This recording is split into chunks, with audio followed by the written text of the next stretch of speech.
Comment nommer une molécule en chimie organique? C'est ce que je vais t'apprendre à faire dans cette vidéo. Je t'ai préparé une compilation pour apprendre ou réviser les règles de nomenclature pour les principales familles de molécules. Tu retrouveras à chaque fois des exemples corrigés pas à pas en m'appuyant sur cette fiche de révision et d'autres pour t'entraîner à le faire seul. N'hésite pas à utiliser les chapitres de la vidéo pour naviguer vers les familles de ton choix. Et tu peux à tout moment me poser des questions en commentaire si besoin. C'est parti! Comment nommer des molécules qui appartiennent à la famille des alcanes? C'est ce que je vais t'apprendre à faire dans cette vidéo, en t'expliquant la méthode à suivre et les règles de base à maîtriser sur la nomenclature en chimie organique, à partir d'une petite fiche de révision. Je t'ai sélectionné 4 exemples différents, du plus facile au moins facile, qui ont chacun des particularités. Avant de rentrer dans le vif du sujet, je te rappelle qu'un alcane linéaire, c'est une molécule constituée uniquement d'atomes de carbone et d'hydrogène, liés entre eux par des liaisons simples. La racine du nom de la molécule dépend tout simplement du nombre d'atomes de carbone qui constituent la chaîne principale. Pour une molécule appartenant à la famille des alcanes, on ne retrouvera pas de groupe caractéristique, et leur nom terminera toujours par le suffixe -ane. On pourra retrouver des groupes alkyles ramifiés sur la chaîne principale qui seront nommés en préfixe du nom. Prêt? C'est parti avec le premier exemple. Prends toujours le temps de bien regarder la formule de la molécule qui t'est donnée pour pouvoir la nommer. Ici, c'est une formule semi-développée. Parfois, cela peut être une formule topologique. Tu peux alors facilement remarquer qu'on est ici en présence d'une molécule constituée uniquement d'atomes de carbone et d'hydrogène qui sont bien liés entre eux par des liaisons simples. C'est ça qui permet d'affirmer qu'elle appartient à la famille des alcanes, comme on vient de le dire, et que son nom terminera par le suffixe -ane. La racine du nom dépend donc du nombre d'atomes qui constituent la chaîne principale. Ici, on compte une chaîne de 4 atomes de carbone, et c'est ça qui permet d'en déduire qu'il s'agit d'une molécule de butane, tout simplement. Il n'y a rien d'autre à nommer, puisqu'il n'y a aucune ramification sur cette chaîne principale. On peut passer au deuxième exemple, où là, j'ai volontairement choisi un exemple avec une ramification. Mais pas de panique, tu vas voir qu'en procédant tranquillement par étapes, il n'y a rien de bien compliqué. À force de t'entraîner, tu pourras facilement au premier coup d'œil reconnaître ici un alcane, toujours constitué, comme on vient de le dire, d'atomes de carbone et d'hydrogène liés entre eux uniquement avec des liaisons simples. Pour déterminer la racine, comme tout à l'heure, on va chercher à déterminer le nombre d'atomes de carbone de la chaîne principale. Et je vais davantage te préciser ce qu'on appelle la chaîne principale dans une molécule organique. C'est la chaîne d'atomes de carbone la plus longue qui contient le groupe caractéristique lorsqu'il y en a un. Donc ici, si on regarde d'un peu plus près, on a un enchaînement de 5 atomes de carbone ici, et on a un enchaînement de 6 atomes de carbone là. C'est donc la chaîne représentée en bleu que l'on va garder. C'est bien la chaîne d'atomes de carbone la plus longue, liés les uns à la suite des autres. Et maintenant qu'on a identifié la chaîne principale, on va pouvoir déterminer la racine du nom. Mais attention, cette fois, ce n'est pas fini. Regarde là, il y a une ramification sur la chaîne, c'est-à-dire un groupe d'atomes qui est lié à la chaîne principale. Et il va falloir indiquer sa présence dans le nom de la molécule, en préfixe du nom. Pour nommer une ramification, il est indispensable de numéroter les différents atomes de carbone de la chaîne principale, de manière à indiquer sur lequel il y a une ramification. On va donc donner à chaque atome de carbone un indice, mais on ne va pas les numéroter au hasard. On numérote toujours une chaîne principale de manière à attribuer l'indice le plus petit possible au carbone qui porte le groupe caractéristique. Ou alors, comme ici, lorsqu'il n'y a pas de groupe caractéristique, on va déterminer les indices de manière à attribuer l'indice le plus petit possible au carbone qui porte la ramification. Ici, 2 numérotations étaient possibles, en partant de l'extrémité en bas ou de l'extrémité en haut. Et c'est comme ça qu'on va déterminer qu'on va garder la numérotation écrite en bleu, de manière à attribuer l'indice 3 au carbone qui porte la ramification. Tout simplement. Maintenant avec ça, la dernière étape consiste à nommer ce groupe méthyle qui est ramifié sur le 3e carbone. Pour ça, on écrit toujours d'abord l'indice du carbone sur lequel est ramifié le groupe, puis le nom du groupe. Ici, c'est un groupe méthyle. Sans oublier que dans le nom d'une molécule, il y aura toujours un tiret entre un chiffre et une lettre. Cette molécule se nomme le 3-méthylhexane. Si tu es arrivé jusque-là, je te félicite pour ta concentration, et j'espère que mes explications t'aident à mieux comprendre toutes ces notions. Si besoin, n'hésite pas à poser des questions en commentaire. On passe au troisième exemple. Et tu vas voir qu'à force, tu vas pouvoir aller un peu plus vite. J'ai choisi ici un exemple avec plusieurs ramifications. La chaîne principale de cet alcane, c'est celle-ci. C'est bien l'enchaînement le plus long, constitué de 7 atomes de carbone. La racine, c'est donc hept, pour 7 carbone, et le suffixe ane, puisqu'il s'agit d'un alcane. Sur cette chaîne, on retrouve deux ramifications, que l'on va devoir nommer en reprenant exactement les mêmes règles que dans l'exemple précédent. D'abord en numérotant la chaîne. Pour ça, je prends le temps d'analyser les deux possibilités et je conserve la numérotation qui attribue les indices les plus petits possibles aux ramifications. C'est pour ça que je garde celle en bleu, qui attribue les indices 3 et 4 aux ramifications. Ensuite, comment faire pour écrire correctement le préfixe lorsqu'il y a plusieurs ramifications? Eh bien, tu dois simplement retenir qu'on va nommer les différents groupes par ordre alphabétique.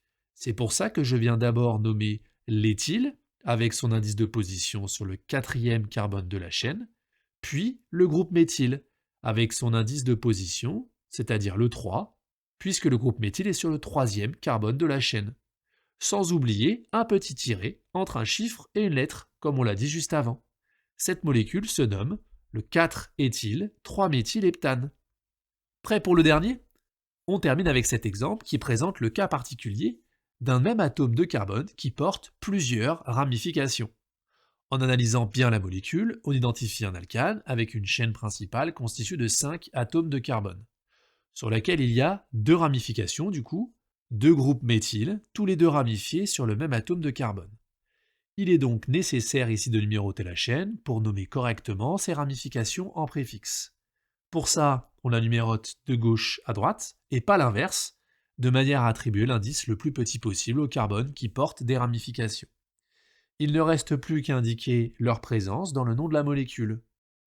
Et lorsqu'il y a plusieurs groupes identiques, on rajoute le préfixe di pour deux identiques, ou tri s'il y en avait trois, et on indique bien l'indice de chaque groupe, en séparant deux chiffres par une virgule, et toujours avec un tiret entre un chiffre et une lettre. Cela nous donne le préfixe 2,2 diméthyle. Et ce préfixe-là, il permet bien d'indiquer que sur le deuxième atome de carbone de la chaîne, il y a deux fois un groupe méthyle ramifié. Bravo pour ta concentration. Tu viens de réviser des notions clés sur la nomenclature des alcanes. Je te propose de t'entraîner avec ces deux nouveaux exemples et j'attends lire tes réponses en commentaire.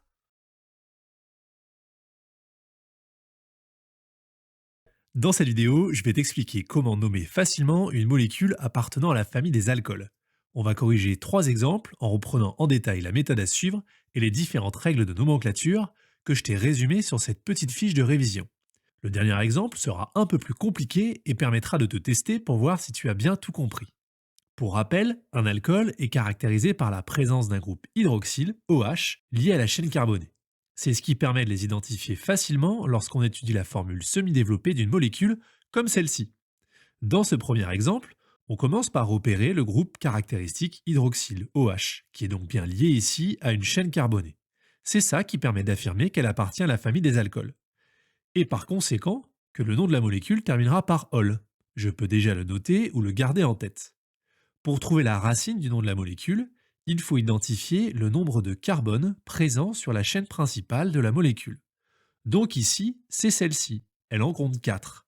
C'est ce qui permet d'en déduire la racine, butane, qui est en fait issue du nom de l'alcane correspondant auquel on a retiré le E final. Mais ce n'est pas terminé. Est-ce que tu as deviné pourquoi j'ai volontairement laissé ici un espace? Eh bien, pour les alcools, il faut penser à compléter l'indice de position du groupe hydroxyle, c'est-à-dire indiquer sur quel carbone de la chaîne il se trouve. Il est donc nécessaire de numéroter la chaîne de carbone. C'est l'occasion de te rappeler que lorsqu'on numérote une chaîne principale, il faut toujours le faire de manière à attribuer l'indice le plus petit possible au carbone fonctionnel, au carbone qui porte le groupe caractéristique. Ici, deux numérotations sont envisageables, de droite à gauche ou de gauche à droite. Et c'est bien celle que j'ai écrite en bleu, de gauche à droite, que l'on va conserver. Pourquoi? Eh bien tout simplement parce que comme tu peux le voir, c'est cette numérotation-là qui attribue l'indice le plus petit au carbone qui porte le groupe caractéristique. Il n'y a donc plus qu'à indiquer dans le suffixe du nom de la molécule l'indice de position du groupe hydroxyle 2. Et en faisant bien attention que dans le nom d'une molécule, il y aura toujours un tiret entre une lettre et un chiffre. Et on a fini, tout simplement. Dans ce premier exemple facile, on ne repère aucune ramification sur la chaîne principale, et c'est pour cette raison qu'il n'y a pas de préfixe. Si tout est clair pour toi, je te propose de continuer avec celui-ci. Et comme d'habitude, si tu as des difficultés, n'hésite pas à poser des questions en commentaire, je prends régulièrement le temps d'y répondre. On y va tranquillement, toujours avec la même méthode. Je prends bien le temps d'analyser cette formule semi-développée et j'identifie facilement ici un groupe hydroxyle lié à une chaîne carbonée. On est donc bien en présence d'une molécule appartenant à la famille des alcools. Je m'intéresse ensuite à la chaîne principale. La chaîne principale, c'est celle qui contient le plus de carbone à la suite, et c'est pour ça qu'on ne compte pas celui-ci. Elle doit impérativement contenir le carbone fonctionnel avec le groupe caractéristique, donc celui-ci. Ici, on compte 3 atomes de carbone sur cette chaîne.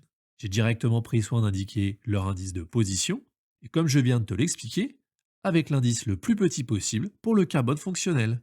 Donc j'ai commencé par 1 ici. Cela permet d'en déduire la racine du nom de cette molécule, propane, pour 3 atomes de carbone, puis le suffixe, ol, précédé de l'indice de position du groupe hydroxyle sur la chaîne, 1. Mais attention, ce n'est pas terminé. Si tu regardes bien, il y a une partie de la molécule que l'on n'a pas encore nommée. C'est la ramification de ce CH3 sur la chaîne carbonée principale, qu'on appelle un groupe méthyle. Les ramifications, il faut que tu retiennes qu'elles sont nommées en préfixe du nom de la molécule, et qu'il faut également indiquer leur indice de position avec toujours un petit tiret entre un chiffre et une lettre. Cela permet tout simplement d'indiquer où cette ramification se trouve sur la chaîne. Cette molécule se nomme bien le 2-méthylpropane-1-ol. Et nous y voilà.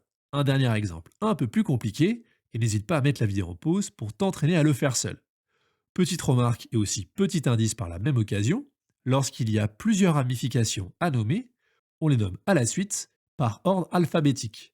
Cela concerne les préfixes qui sont utilisés pour nommer les groupes méthyle et éthyle par exemple. Prêt pour la correction? Allez, j'identifie ici un groupe hydroxyle qui permet d'affirmer que cette molécule appartient à la famille des alcools. La chaîne carbonée principale. Attention, elle n'est pas simple à identifier. Je te rappelle les règles pour ça. La chaîne principale, c'est la succession d'atomes de carbone, les uns à la suite des autres, la plus longue possible, contenant obligatoirement le carbone fonctionnel, qui est lié au groupe caractéristique. Donc je pars de ce carbone, pour compter, et je cherche la chaîne la plus longue. J'identifie 3 possibilités. Il y a celle-ci, écrite horizontalement, avec 4 carbones. Il y a aussi celle-ci, avec 5 carbones. Puis il y a celle-là, avec 4 carbones. Du coup, j'ai trouvé, on va garder celle-ci. Et on va tout de suite attribuer aux atomes de carbone leur indice pour bien l'identifier. En commençant par donner l'indice le plus petit possible, donc ici l'indice 1 au carbone fonctionnel. Maintenant qu'on a fait ça, qu'on a identifié la chaîne carbonée principale, on peut en déduire la racine du nom, pentane, pour les 5 atomes de carbone, mais également le suffixe avec l'indice de position du groupe hydroxyle, 1-ol. Et on termine tranquillement avec les ramifications sur la chaîne. Et on en voit 2. Il y a un groupe méthyle ici, et un groupe éthyle, CH2CH3, là. Et comme je te l'ai rappelé au début de cet exemple, dans ce cas-là, on va venir les nommer les deux à la suite par ordre alphabétique. Donc d'abord le groupe éthyle, toujours pour chacun d'eux précédé de son indice de position. Cette molécule se nomme le 2-éthyl-3-méthylpentane-1-ol. Si tu es arrivé jusque-là, je te félicite pour ta concentration. Et tu peux encore t'entraîner et proposer tes réponses en commentaire pour ces 2 exemples.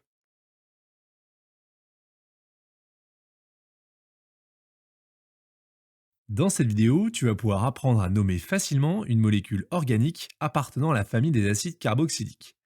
Je te propose de corriger ensemble 3 exemples en reprenant bien la méthode à suivre et les différentes règles de nomenclature que j'ai pris soin de te résumer dans ce tableau.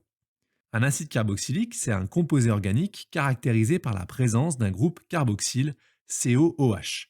Cette famille de molécules est donc reconnaissable facilement sur une formule semi-développée ou encore sur une formule topologique sur laquelle on retrouvera en bout de chaîne le carbone fonctionnel lié à un atome d'oxygène par une double liaison ainsi qu'à un groupe hydroxyle OH par une liaison simple.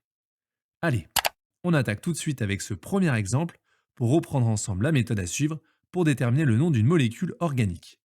D'abord, on repère le groupe caractéristique. Il est ici.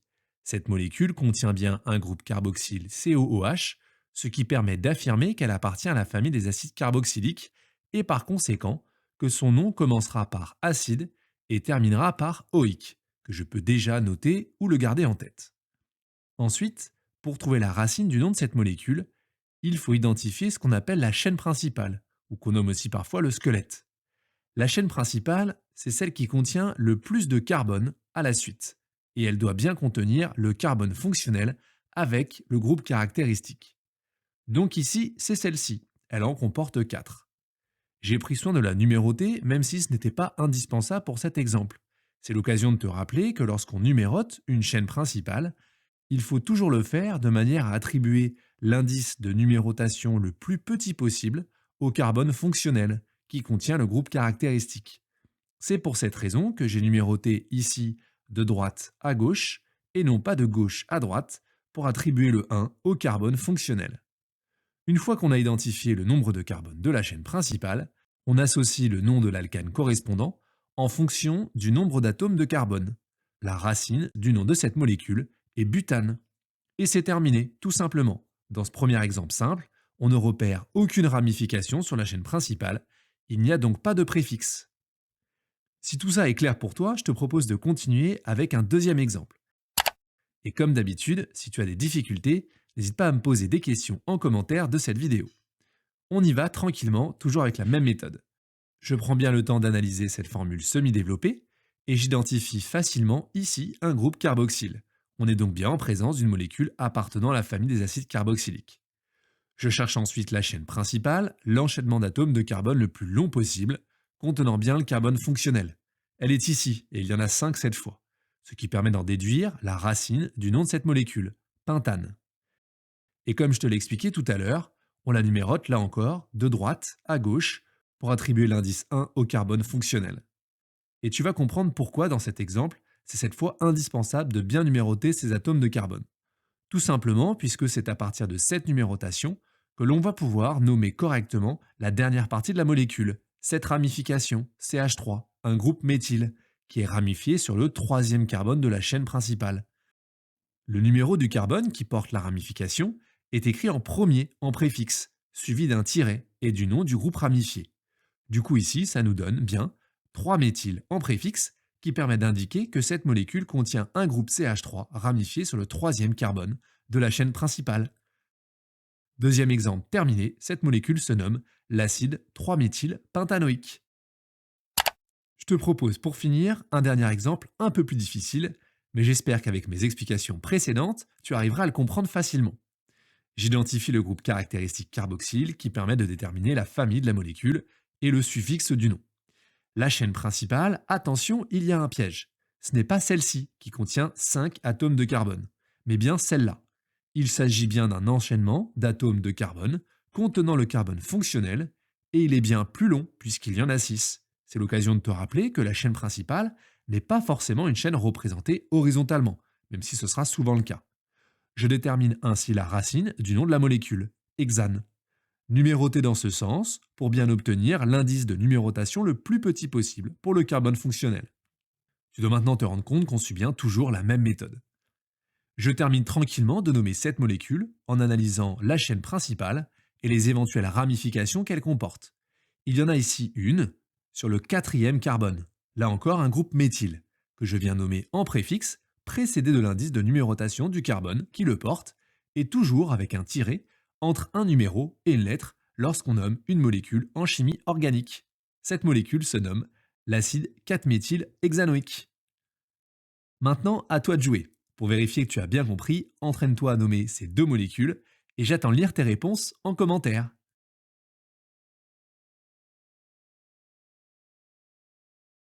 Dans cette vidéo, je vais t'expliquer comment identifier et nommer facilement des molécules appartenant à la famille des aldéhydes et à la famille des cétones. Puis je te donnerai quelques astuces pour ne plus les confondre. Cela arrive parfois puisque ces deux familles de molécules ont un point commun. Elles contiennent un même groupe caractéristique, le groupe carbonyle C-O. Alors qu'est-ce qui les différencie?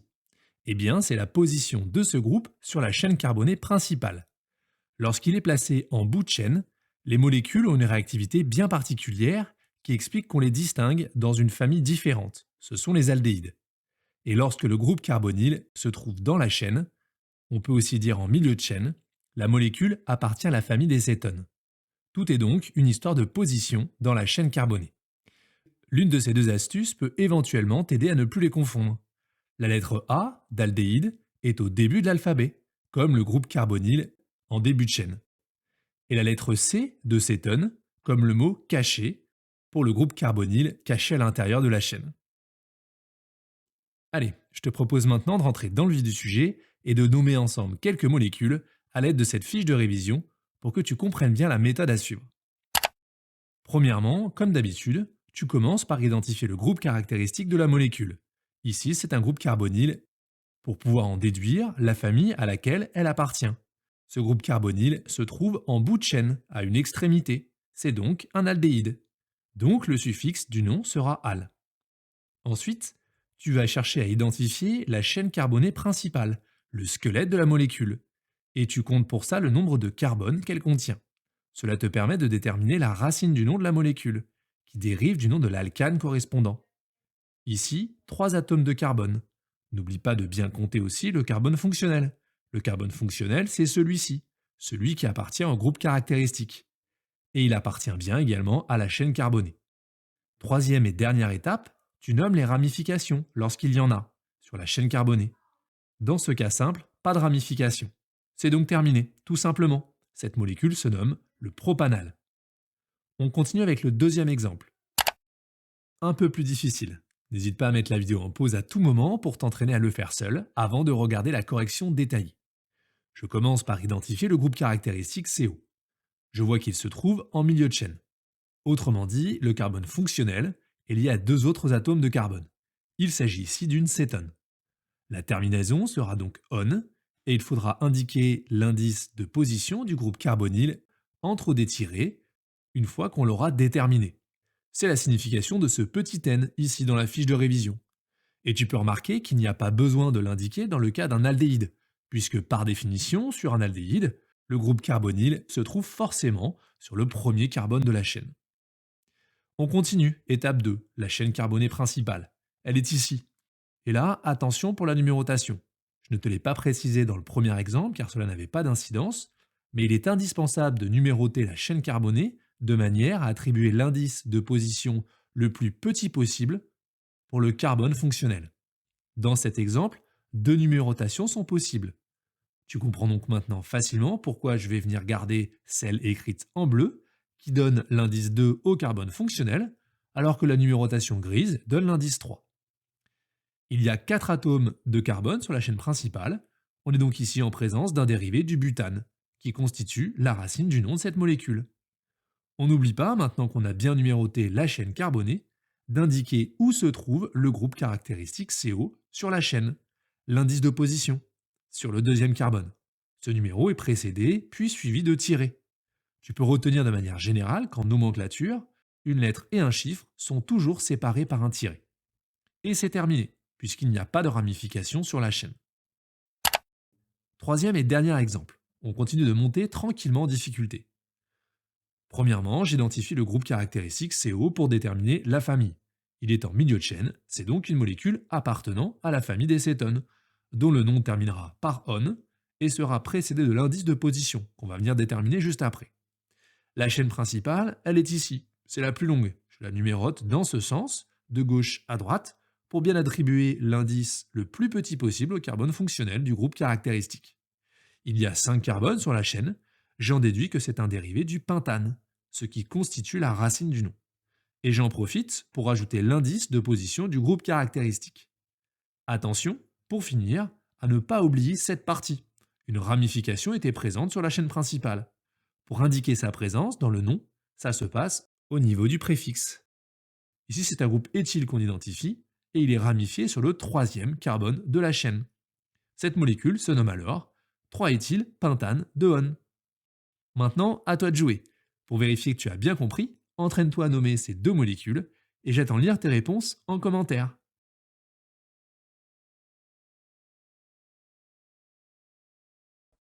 Dans cette vidéo, on va s'intéresser aux esters. une famille de molécules organiques. Je vais t'apprendre à les identifier, à les nommer, puis je te proposerai à la fin un exercice d'application pour vérifier que tu as bien compris. C'est parti. Qu'est-ce qu'un ester? Les esters appartiennent à une famille fonctionnelle de molécules organiques. Ils ont souvent une odeur agréable et sont à l'origine d'arômes naturels des fruits. Ils sont aussi beaucoup utilisés pour les arômes synthétiques et dans la parfumerie. Pour les identifier, on cherche ce groupe caractéristique RCOOR' dans la molécule. La notation R désigne soit un atome d'hydrogène, soit un atome de carbone suivi d'autres atomes. La notation R' désigne une suite quelconque commençant par un atome de carbone. Autrement dit, pour identifier un ester, on cherche sur la molécule les liaisons COO, puis on vérifie bien que l'atome d'oxygène, lié par une simple liaison au carbone, est également lié à un autre atome de carbone, comme dans ces deux exemples qui sont bien des molécules appartenant à la famille des esters. Ces esters sont des dérivés d'acide carboxylique, mais attention à ne pas les confondre. J'en profite pour te rappeler que pour un acide carboxylique, l'atome lié à cet oxygène est toujours lié à un hydrogène. Le groupe caractéristique est alors RCOOH. Maintenant qu'on sait identifier les esters, on va pouvoir aborder la nomenclature et voir comment nommer ces molécules. Je te remets ici les règles à suivre, en 3 étapes, que je vais te présenter en détail avec ce premier exemple. C'est important et nettement plus simple de toujours procéder avec la même méthode.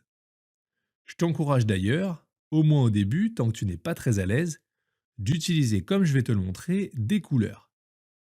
On commence toujours par nommer la chaîne carbonée contenant le carbone fonctionnel, donc celle-ci, que je t'ai repassée en vert. Sans oublier ce carbone. Avec une chaîne de 2 carbones, ça nous donne éthane. Deuxième étape, je remplace le E final par la terminaison OAT, de. Puis je termine en complétant avec le nom du groupe alkyle qui est lié à l'oxygène, que je t'ai repassé ici en rouge. C'est une chaîne avec 2 carbones, il s'agit d'un groupe éthyle. Et voilà pour le nom de cette molécule. On va faire la même chose avec un autre exemple. J'identifie l'ester avec la chaîne carbonée principale contenant le carbone fonctionnel en vert, puis le groupe alkyle lié à l'oxygène en rouge. Je nomme la chaîne principale avec un carbone, donc méthane, puis je remplace le E par OAT, de. Puis je termine avec le nom du groupe alkyle. Ici, c'est un groupe méthyle. Cette molécule se nomme le méthanoate de méthyle. Maintenant que je t'ai présenté la méthode, je te propose de t'entraîner avec cet exercice. Et on va corriger ensemble ces 2 nouveaux exemples, un peu plus difficiles, et avec des formules topologiques que tu vas souvent être amené à rencontrer. N'hésite pas à mettre pause pour t'entraîner. On y va. J'identifie la chaîne carbonée principale avec le carbone fonctionnel, puis le groupe alkyle lié à l'oxygène. En vert, je compte 1, 2, 3, 4, 5 carbones. Le nom de cet ester commence par pentane. En rouge, j'en compte 2. Donc c'est un groupe éthyle. Le nom de cet ester est le pentanoate d'éthyle. Pour le deuxième, il est un peu plus difficile. Attention à ne pas te faire piéger, ici la chaîne principale est à droite. Et le groupe alkyle, lié donc à l'oxygène, est à gauche. J'ai toujours gardé le même code couleur pour bien t'aider à comprendre. On s'occupe d'abord de la chaîne principale, qui contient une ramification. On va donc devoir numéroter les carbones, en commençant bien par numéroter le carbone fonctionnel, ici avec l'indice 1, le plus petit possible. Cette partie en vert se nomme le 2-méthylpropane. En rouge, il s'agit d'un groupe méthyle. Du coup, ça nous donne, pour la molécule, le 2-méthylpropanoate de méthyle. Voilà pour cette présentation des esters et pour la méthode à suivre pour les nommer.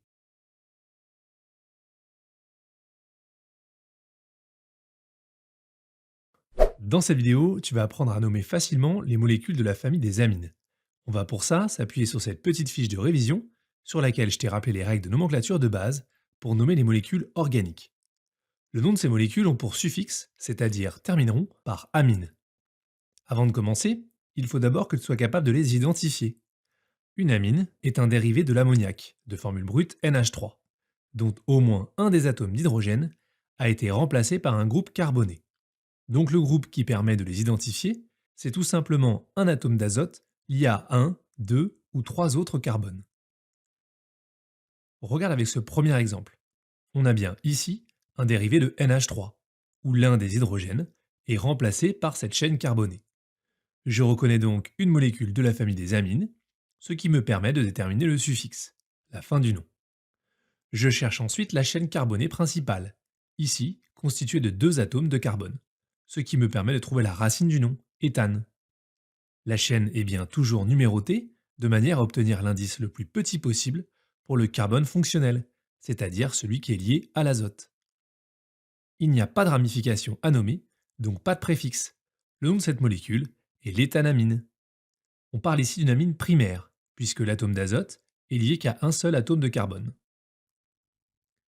Deuxième exemple.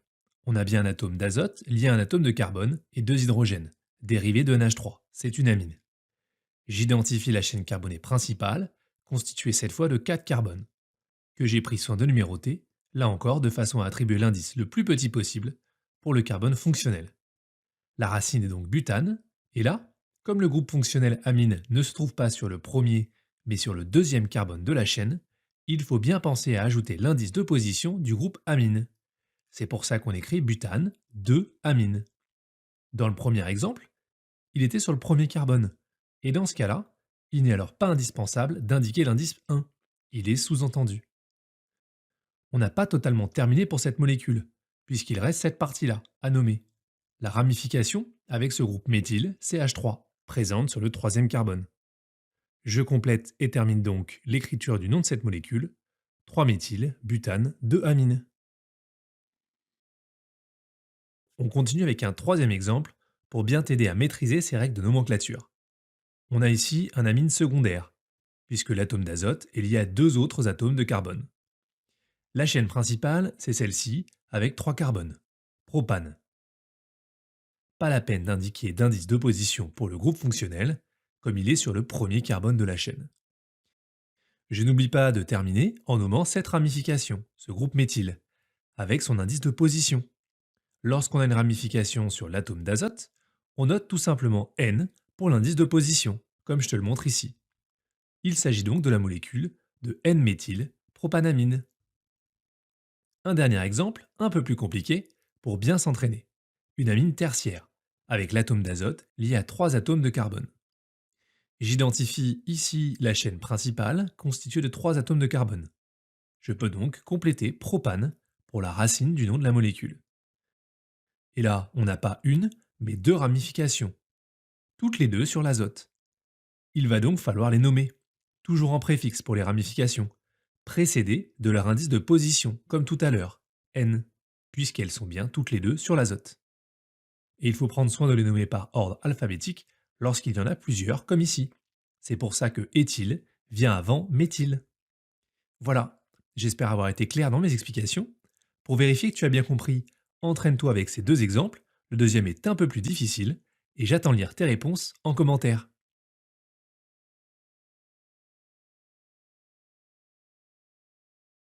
Dans cette vidéo, tu vas apprendre à nommer facilement les molécules de la famille des amides. On va pour ça utiliser cette petite fiche de révision sur laquelle je t'ai rappelé les règles de nomenclature de base pour retrouver les éventuels préfixes, la racine et le suffixe du nom des molécules. Évidemment, il faut d'abord que tu sois capable de les reconnaître. Pour ça, retiens qu'un amide est un dérivé d'un acide carboxylique. Comme tu peux le voir ici, une molécule appartenant à la famille des amides possède un atome d'azote lié à son groupe carbonyl CO. Je te rappelle qu'ici, pour un acide carboxylique, on retrouverait le groupe hydroxyle OH qui formerait ainsi le groupe carboxyle COOH. Ce groupe CON est tout simplement appelé le groupe amide. Le nom de ces molécules termine par le suffixe amide. Rentrons tout de suite dans le vif du sujet, avec différents exemples. On va tranquillement reprendre à chaque fois la méthode pour nommer une molécule organique en cherchant à identifier le groupe caractéristique pour déterminer la famille, la chaîne carbonée principale et enfin les ramifications. On est bien ici face à une molécule appartenant à la famille des amides, sur laquelle j'identifie du coup le groupe caractéristique correspondant CON. Le suffixe du nom de cette molécule sera donc amide. Pour déterminer la racine, je cherche à identifier la chaîne carbonée principale, qui contient ici 2 atomes de carbone, que je te numérote. J'en déduis que la racine du nom de cette molécule, c'est éthane. Et on a terminé. Cette molécule se nomme éthanamide. Deuxième exemple, j'identifie toujours le groupe caractéristique amide, molécule appartenant à la famille des amides, avec un nom terminé par amide, le suffixe. Il y a 3 atomes de carbone sur la chaîne principale. La racine, c'est propane. Et là, je vois qu'on n'a pas totalement terminé, puisqu'il reste cette partie à nommer, cette ramification, ce groupe méthyle, qui se trouve sur l'atome d'azote, qu'il va donc falloir nommer en préfixe du nom. Pour indiquer sa position sur l'atome d'azote, on le fait avec la lettre majuscule grand N et le nom du groupe ramifié. Ce N majuscule, c'est en fait l'indice de position, pour indiquer sur quel atome est ramifié le groupe méthyle. Ce qui nous donne du N-méthylpropanamide pour cette molécule. Sans oublier de placer un tiret entre le N majuscule et le méthyle, exactement comme on le fait avec un indice de position quand on nomme les molécules organiques des autres familles. Troisième exemple, toujours un amide, avec une chaîne carbonée principale de 2 carbones, éthanamide. Je vois cette fois qu'il y a 2 ramifications différentes sur l'azote, un groupe méthyle et un groupe éthyle. Eh bien, on va tout simplement les nommer en préfixe, l'un derrière l'autre, en indiquant bien leur indice de position, N, c'est-à-dire sur l'atome d'azote. Et on les classe par ordre alphabétique. C'est pour ça que j'ai d'abord nommé éthyle, puis méthyle. Cette molécule se nomme N-éthyle, N-méthyle, éthanamide. On continue avec un autre cas particulier que tu pourras rencontrer. Je pense que tu retrouves maintenant assez facilement la racine et le suffixe, propanamide. Et on se concentre plus particulièrement sur les ramifications, pour terminer de nommer cette molécule avec le préfixe. Tu repères une petite particularité, puisqu'on a ici 2 fois un même groupe ramifié, un groupe méthyle. Et bien dans ce cas, on peut alléger l'écriture comme ça, N,N, diméthylpropanamide, plutôt que d'écrire N-méthyle, N-méthylpropanamide. Diméthyle, ça nous permet d'indiquer qu'il y a 2 groupes méthyle, et N,N correspondent en fait à leurs indices de position. Ils sont bien, tous les deux, ramifiés sur l'azote. Voilà, j'espère avoir été clair dans mes explications, et pour vérifier que tu as bien compris, je te propose de t'entraîner avec ces 2 derniers exemples, et j'attends de lire tes réponses dans les commentaires. Bon courage, et à bientôt!